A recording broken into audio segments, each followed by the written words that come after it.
Olá e sejam muito bem-vindos ao Justiça Revelada Casos Reais. No programa de hoje, vamos mergulhar em uma história que, infelizmente, é mais comum do que imaginamos e que expõe as profundas e dolorosas cicatrizes deixadas por uma falsa acusação.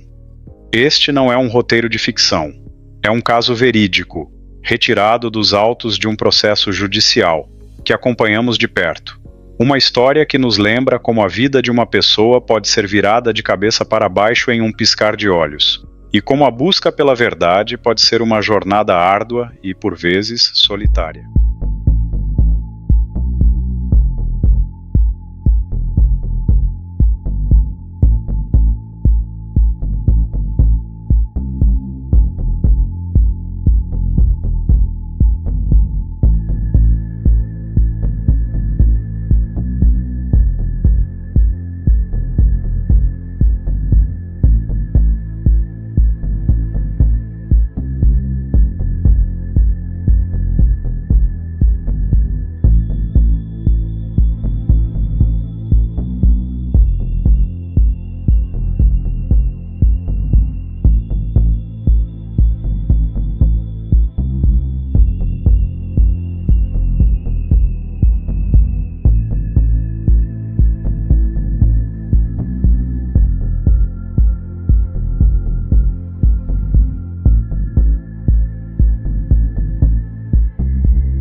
Ele era um jovem universitário com um futuro pela frente. Ela, uma colega de curso por quem ele se apaixonou.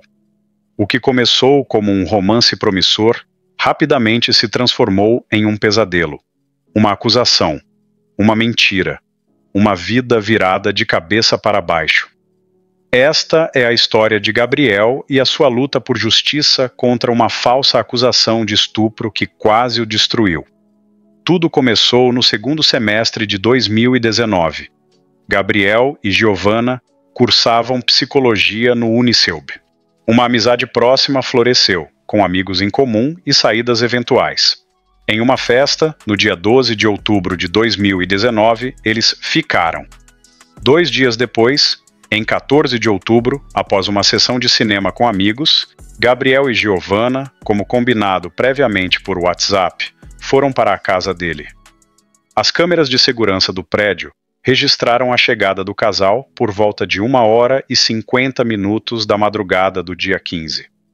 A amizade e a atração eram crescentes. Naquela madrugada, Gabriel decidiu pedir Giovanna em namoro. Ela aceitou. O casal passou a noite junto na casa de Gabriel e, segundo ele, mantiveram relações sexuais consensuais mais de uma vez. Pela manhã, o pai de Gabriel, sem saber da companhia do filho, entrou no quarto e encontrou o casal dormindo com os pés entrelaçados, imaginando que o filho havia passado a noite com a namorada. Mas a felicidade durou pouco. Após aquele dia, Giovanna parou de responder às mensagens de Gabriel. No dia 16 de outubro, ela ligou, dizendo não estar preparada para um novo relacionamento e terminou o namoro recém-iniciado. 2 dias depois, em 18 de outubro, eles se encontraram na faculdade. Giovanna reafirmou o fim, pedindo para que continuassem melhores amigos. Gabriel, magoado, recusou, dizendo que se não podiam ser namorados, também não poderiam ser amigos. Naquela mesma noite, o mundo de Gabriel desabou. Um amigo em comum ligou, desesperado. Giovanna estava na delegacia da mulher, registrando uma denúncia de estupro contra ele. No depoimento, Giovanna alegou estar alcoolizada na festa e não se lembrar de ter ficado com Gabriel. Disse que ele tentou agarrá-la à força no cinema, que foi para a casa dele como amiga, onde ele teria se declarado com uma carta em francês. Afirmou que ele tocou em suas coxas e genitália, que ela disse não querer, mas ele a forçou, tirou sua calcinha, a estuprou mais de uma vez, ejaculou dentro dela e tentou sexo anal. Alegou ter chamado um Uber às 6 horas da manhã e sentido fortes dores por 4 dias. Mencionou sofrer de transtorno bipolar. Desesperado, Gabriel avisou seus pais e no dia seguinte, 19 de outubro, foi à delegacia.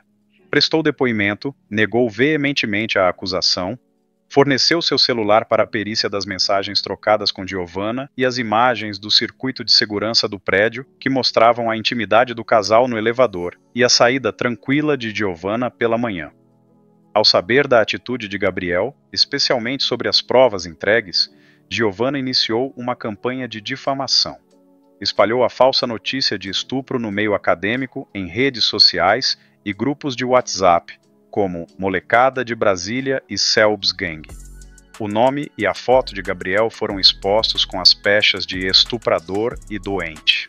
Gabriel passou a ser ameaçado de espancamento dentro e fora da faculdade. A própria Giovanna ligou para ele dizendo que transformaria sua vida em um inferno, e ela cumpriu. Ele foi acusado falsamente de tentar estuprar outra garota, excluído de grupos sociais e apontado nos corredores do Unicelb. A situação se tornou insustentável. Gabriel teve que trancar a faculdade, abandonando os estudos. Ficou recluso em casa, temendo pela própria vida. Perdeu 3 semestres inteiros. Em 2020, tentou voltar, mudando para o curso de Direito, que nunca quis, e de turno, apenas para evitar Giovanna. Mas a perseguição continuou. Em fevereiro de 2020, Giovanna criou um grupo chamado Motim, com o objetivo de pressionar a reitoria do Unicelb a expulsar Gabriel.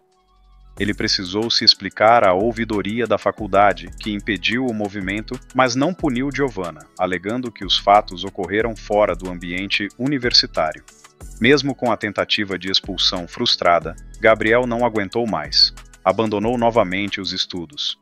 Desenvolveu um quadro psicológico grave, sem vontade de sair de casa, perdendo a confiança nas pessoas e nos amigos, muitos dos quais, ironicamente, foram as testemunhas arroladas por Giovanna no inquérito.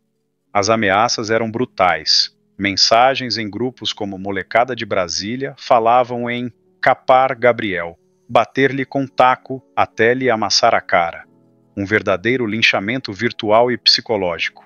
Enquanto Gabriel vivia seu inferno particular, a investigação policial avançava e as provas começaram a desmontar a farsa de Giovanna. Finalmente, em 8 de junho de 2020, o relatório final do inquérito foi concluído. A delegada responsável foi categórica. A data do fato apresentada por Giovanna não estava correta. A conjunção carnal foi consentida. Vídeos mostravam o casal entrando às 1h51 do dia 15 de outubro de 2019, trocando carícias e saindo às 9h04, conversando amigavelmente. O pai de Gabriel não ouviu qualquer barulho ou discussão. E o laudo pericial foi negativo para a pesquisa de espermatozoides, concluindo pela ausência de conjunção carnal compatível com o evento narrado por Giovanna. A conclusão foi clara: inexistência de crime de estupro por parte de Gabriel. E mais, Giovanna foi indiciada pelo crime de denunciação caluniosa. Diante das evidências, Giovanna, para evitar a persecução penal, aceitou um acordo de não persecução penal com o Ministério Público que foi homologado em juízo. Uma das condições para esse acordo é a confissão formal e circunstanciada da prática da infração penal. Embora livre da acusação criminal, as cicatrizes na vida de Gabriel eram profundas. Amigos perdidos, estudos interrompidos, saúde mental abalada. Em 2021, ele finalmente conseguiu retornar à universidade, mas o dano estava feito. Gabriel decidiu então buscar a responsabilização civil de Giovanna pelos atos que ela praticou. Na ação civil, a Justiça analisou o abuso de direito cometido por Giovanna.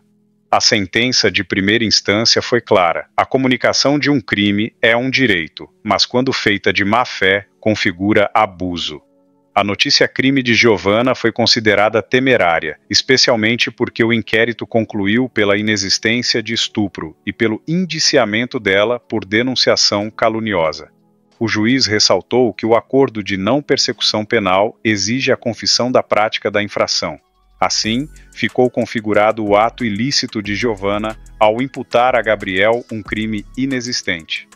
O juiz reconheceu os danos morais sofridos por Gabriel, as ameaças, a pecha de estuprador, a exclusão social, o vexame e a humilhação pública, especialmente pela gravidade de uma acusação de crime sexual. Giovanna foi condenada a pagar R$30 mil por danos morais. No entanto, Os pedidos de danos materiais, como mensalidades da faculdade e lucros cessantes, foram negados. O juiz entendeu que não havia nexo causal direto entre o ato ilícito de Giovanna e o abandono ou alteração de curso por Gabriel, ou a presunção de que ele ingressaria imediatamente no mercado de trabalho. Ambas as partes recorreram da decisão. O Tribunal de Justiça analisou os recursos e confirmou que a condenação por dano moral não se baseou apenas no acordo penal, mas no conjunto das provas. O inquérito que concluiu pela inexistência de estupro e o indiciamento por denunciação caluniosa. O tribunal reforçou que a homologação do acordo de não persecução penal pressupõe a confissão formal da prática da infração, ou seja, Giovanna admitiu expressamente que deu causa à instauração do inquérito policial, imputando ao autor crime de que o sabia inocente.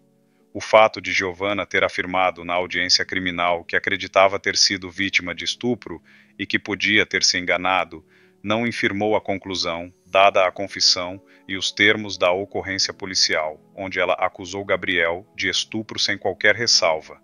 O tribunal manteve a indenização de R$30 mil por danos morais, considerando a gravidade da conduta de Giovanna e o sofrimento de Gabriel. Da mesma forma, o tribunal manteve a improcedência dos danos materiais. A justiça reconheceu o dano moral, mas as perdas de Gabriel foram muito além do que o dinheiro pode compensar.